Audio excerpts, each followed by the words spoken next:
سارا قرآن پہلے قرآن کی ابتدائی الحمدللہ رب العالمین سے ہے. اس آیت کو اعظم آیت کہا جاتا ہے، قرآن کی سب سے عظیم آیت. ایک جگہ مجھے پڑھا ہوا یاد آیا کہ ساری آسمانی کتابوں کا سردار سید الکتب القرآن، قرآن ساری آسمانی کتابوں کا بادشاہ ہے، سردار ہے. وہ سید القرآن البقرہ، اور قرآن کی سردار سورہ بقرہ ہے. وہ سید البقرۃ آیت الکرسی، اور سورہ بقرہ کی سردار وہ آیت الکرسی ہے. اس کو اعظم آیا، سب سے عظیم، سب سے بڑی نہیں، سب سے بڑی آیت ہے. اذا تداینتم بدین، بڑی سورہ لمبی. اطول آیت وہ ہے یا ایھا الذین آمنوا اذا تداینتم بدین الی اجل مسمی فاکتبوہ.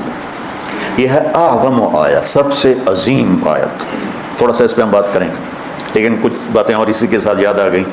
اخوف آیا، قرآن میں سب سے زیادہ ڈرانے والی آیت، سب سے زیادہ ہلا دینے والی آیت ہے.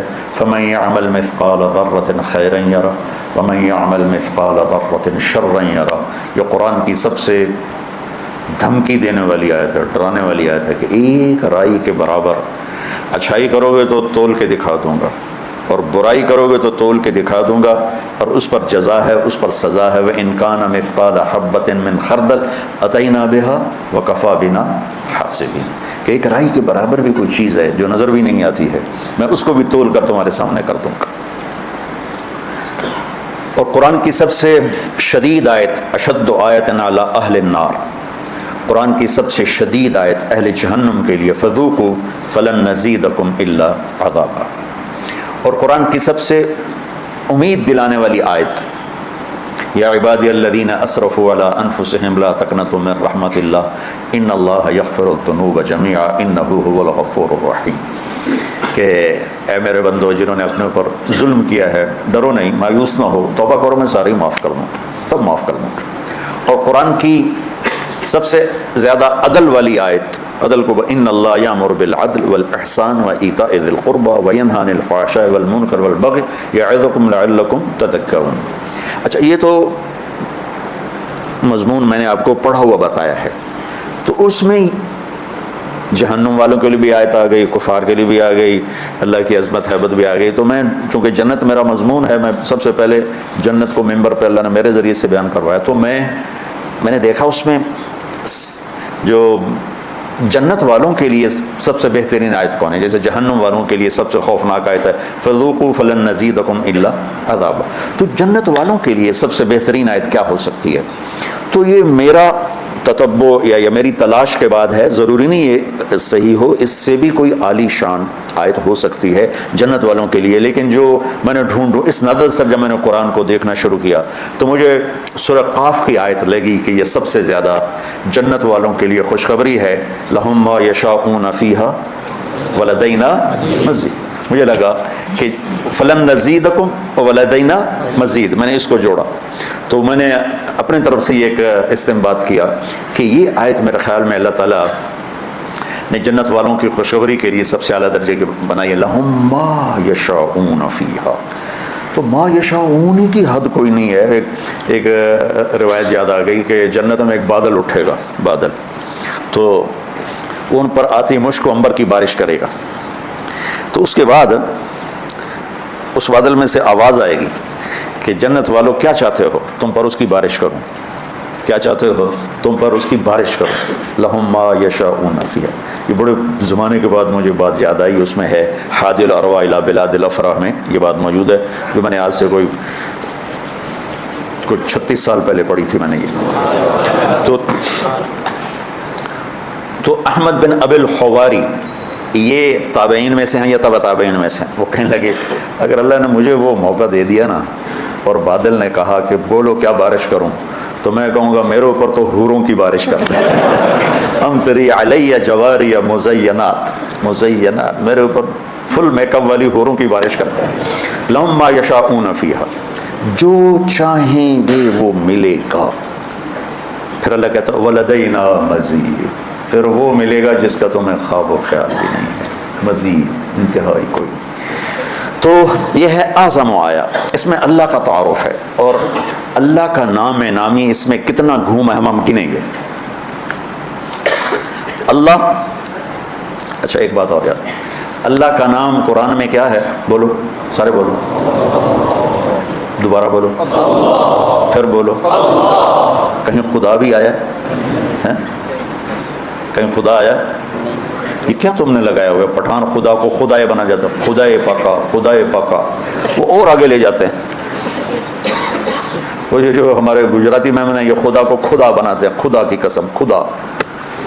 ارے اللہ کا نام اللہ ہے. تم علمی لوگ ہو کر اس کو اللہ کے بجائے خدا لکھتے، خدا ہو، پڑھتے خدا ہو، بولتے خدا ہو. وہ میں نے ایک مضمون پڑھا میری اس بات کے رد میں، اور رد کس بات پر؟ ہمارے اکابر نے خدا کہا ہے، ہم کیوں نہ کہیں. یہ دلیل دی جاتی. ارے بھائی میں کب کہہ رہا ہوں کہ خدا کہنا حرام ہے؟ میں نے کوئی کبھی کہا؟ میری تو لائن ہی نہیں فتویٰ دینا. میں یہ کہہ رہا ہوں کہ خدا اللہ کی تعبیر نہیں کرتا. جیسے ہمیں کہا جاتا تھا گاڈ مت کہا کرو، گاڈ انگریزی میں گاڈ، کہ گاڈ اللہ کا ترجمہ نہیں ہے. تو میں پوری بصیرت کے ساتھ کہتا ہوں خدا اللہ کا ترجمہ نہیں ہے، گاڈ اللہ کا ترجمہ نہیں ہے، یعنی فل ترجمہ، فل. بھگوان اللہ کی پوری ٹرانسلیشن نہیں ہے. ایشور، دیوتا، اوتار، بھگوان، خدا، گاڈ اور جتنے دنیا میں مختلف زبانوں میں نام ہیں، کوئی نام اللہ تعالیٰ پر پورا فٹ نہیں آتا سوائے اس کے جو اللہ نے خود بتایا، اللہ، میں اللہ ہوں. تو خدا نہ کہا کرو، منع نہیں ہے. دیکھو بار بار سنو، بار بار سنو، چونکہ تم سو کے سنتے ہو، باہر جا کے فتوے لگاتے ہو. میں گورنمنٹ کالج لاہور جب پڑھتا تھا تو ہسٹری، تاریخ کا ہو رہا تھا لیکچر، پیریڈ یاد. تو ایک لڑکا پیچھے سو رہا تھا. وہ جو ہسٹری کے پروفیسر تھے وہ بتا رہے تھے صحرائے گوبی کے بارے میں. صحرائے گوبی ہے چین اور منگولیا، چائنا سے چلتی ہے، منگولیا میں داخل ہوتی ہے. اور منگولیا والا جو حصہ ہے صحرائے گوبی کا، اس میں چنگیز خان پیدا ہوا اور مغل قوم پیدا ہوئی جنہوں نے دنیا کو ہلا کے رکھ دیا. اچھا، اب ان کی نظر پڑ گئی. ان کا roll number 56، yes sir, where is صحرائے گوبی؟ صحرائے گوبی کہاں ہے سر؟ چھانگا مانگا میں ہے.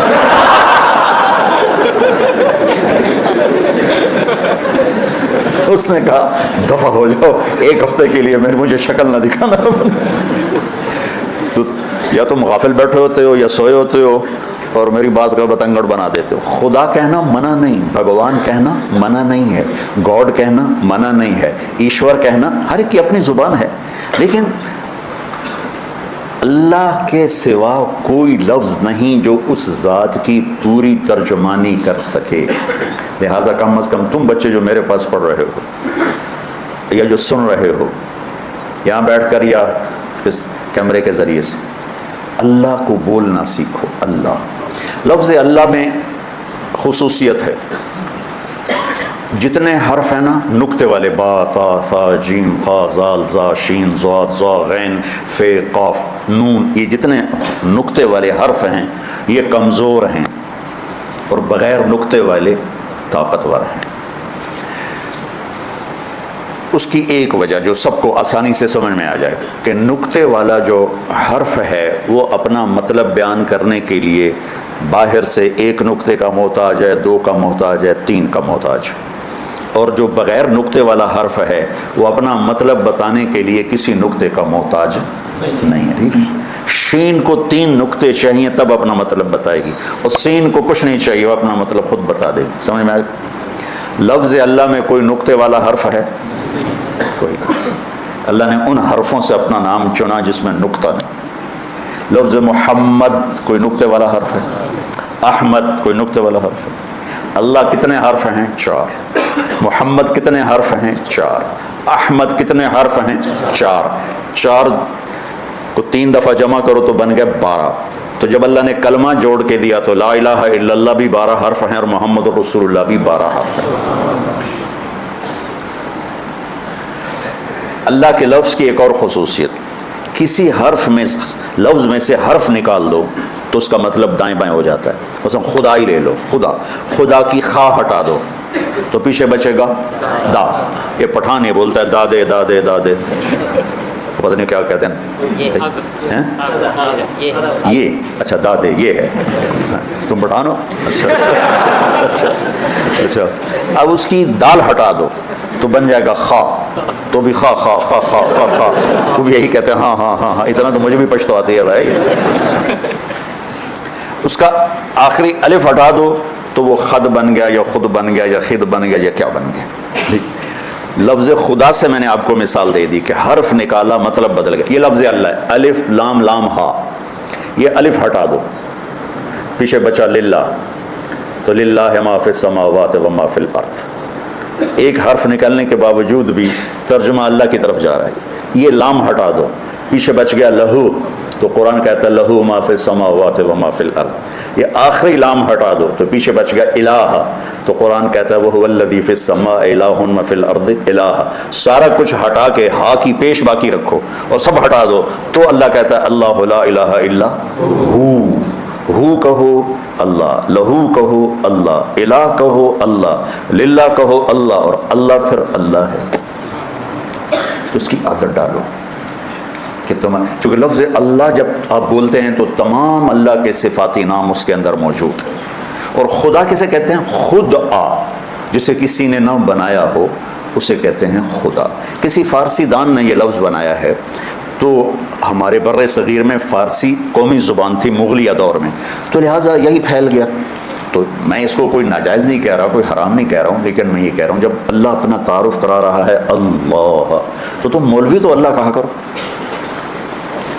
تو اب دیکھو اس میں اللہ کا نام 3 دفعہ آ رہا ہے. اللہ, لا الہ الا ہو 2 ہو گیا, الحی 3, القیوم 4, لا تاخذہ ہو ضمیر 5, لہو ما فی السماوات و ما فی الارض 6, من ذا الذی یشفع عندہ 7, الا باذنہ 8, یعلم 9, من علمہ 10, الا بما شاء 11, وسع کرسیہ 12, ولا یؤودہ 13, حفظ میں مصدر میں ضمیر 14, وہوا 15, العلی 16, العظیم 17 دفعہ اللہ کا نام اس میں آتا ہے, 17 دفعہ.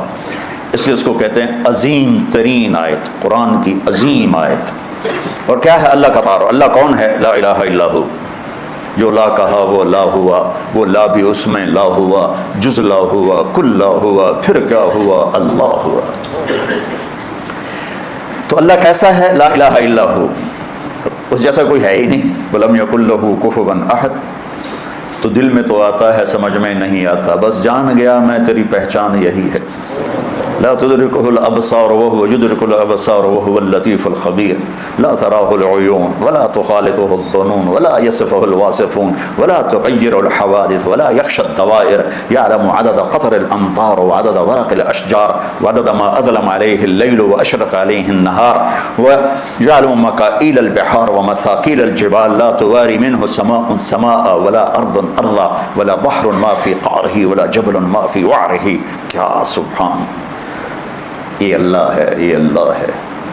ایک بدو نے یہ دعا مانگی جو میں نے آپ کو دہرائی, تو اس کے بعد اس نے اللہ کی تعریف کر کے پھر دعا مانگی, یا اللہ اجعل خیر عمری آخرہ وخیر عملی خواتیمہ وخیر ایامی یوم القاک فیہ. یا اللہ آخری حصہ عمر کا بہترین کر دے, آخری عمل زندگی کا بہترین کر دے, اور ملاقات کا دن سب سے خوبصورت کر دے. تو آپ یہ سن رہے تھے, اونچی آواز میں دعا مانگ رہا تھا. تو آپ نے حضرت بلال سے پوچھا دیر بعد کچھ ہے؟ کہا جی ایک سونے کی ڈلی پڑی کر لیا. میرے بھائی ادھر آؤ, کہ یہ آپ کو گفٹ کر رہا ہوں, ہدیہ. کہا جی بہت مہربانی. پھر آپ نے فرمایا تجھے خبر ہے میں نے تمہیں یہ ہدیہ کیوں دیا ہے؟ کہ لصلۃ بینی و بینک, کا رشتہ داری کی وجہ سے. کہا نہیں, رشتہ داری کی وجہ سے نہیں, بحسن ثنائک علی اللہ, ابھی تو نے اللہ کی خوبصورت تعریف کی ہے, اس پر تمہیں یہ دیا. تو اللہ اس کو کتنے دے گا؟ لا الہ الا ہو. اور کیسا؟ الحی, موت سے پاک, ہمیشہ زندہ. القیوم, ہمیشہ قائم, اونگنے. اور الحی القیوم کی پھر مزید وضاحت ہے, لا تاخذہ سنۃ ولا نوم. یہ نہیں اللہ نے کہا لا ینام ولا ینعس. لا ینام ولا ینعس میں ایک چیز کی نفی نہیں ہوتی کہ نیند تو آ رہی ہے لیکن قابو کر لیتا ہے, اونگ تو آ رہی ہے قابو کر لیتا ہے. تو اگر ہوتا نا لا ینام ولا ینعس تو پھر اس مفہوم کی نفی نہیں ہوتی تھی. تو لا تاخذہ میں اس کی نفی ہے کہ اس کو نیند آتی ہی نہیں، وہ اونگتا ہی نہیں، وہ نیند اور اونگ سے پاک ہے. ایک دفعہ موسیٰ علیہ السلام سے ان کی قوم نے پوچھا تیرا رب سوتا ہے؟ تو بنی اسرائیل بھی عجیب بادشاہ قوم تھی. 40 سال موسیٰ علیہ السلام کے ساتھ رہے اور اتنے بڑے بڑے معجزے دیکھے. سمندر پھٹا اور جو آیات مبینات تھیں وہ دیکھی، کیا کچھ نہیں دیکھا. اور سمندر سے پار ہوئے، فرعون غرق ہوا. پھر چند قدم چلے تھے تو آگے لوگ پتھر کی پوجا کر رہے تھے. کہنے لگے موسیٰ اے خدا ہمیں بھی لے کر دو، اجعل لنا الہا کما لہم آلیہ. مطلب عقلوں بالکل ہی پیدل ہیں انسان.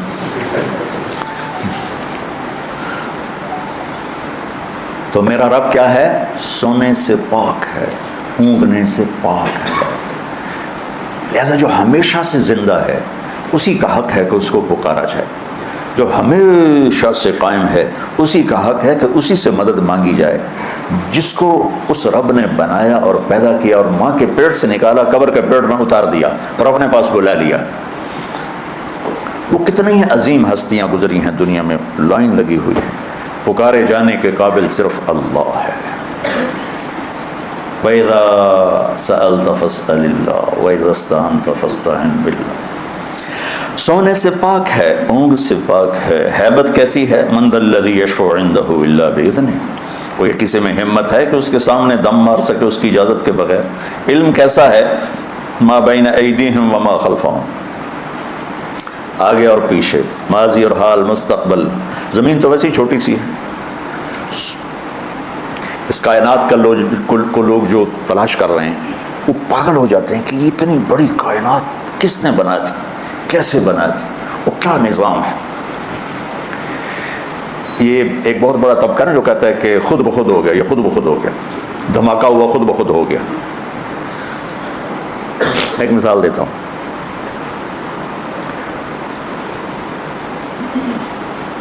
یہاں ایک دھماکہ ہو اور آپ سارے اڑتے بستروں کے اوپر جا کے لیٹ کے آرام سے سو جاؤ، کیا یہ ممکن ہے؟ یہاں سے دھماکہ ہو اور آپ اڑتے ہوئے دسترخوان پہ پہنچ کے سحری کھانا شروع کر دو، کیا یہ ممکن ہے؟ ایک دھماکہ ہو اور لوہا بندر بن جائے، یہ ممکن ہے؟ لوہا تلوار بن جائے، یہ ممکن ہے؟ اللہ تعالیٰ بیٹا گمراہی سے بچائے. یہ کیسا دھماکہ ہے؟ ایک کائنات میں دھماکہ ہوا اور کس دھماکے سے تو چیزیں تباہ ہوتی ہیں، برباد ہوتی ہیں، ٹوٹتی پھوٹتی ہیں. آج کل گندم تل رہی ہے نا ہمارے سارے پنجاب میں، تو گندم میں دھماکہ ہوا اور ساری گندم اڑ کے بوریوں میں فٹ ہو کے ٹرک پہ چڑھ گئی اور منڈی بھی پہنچ گئی.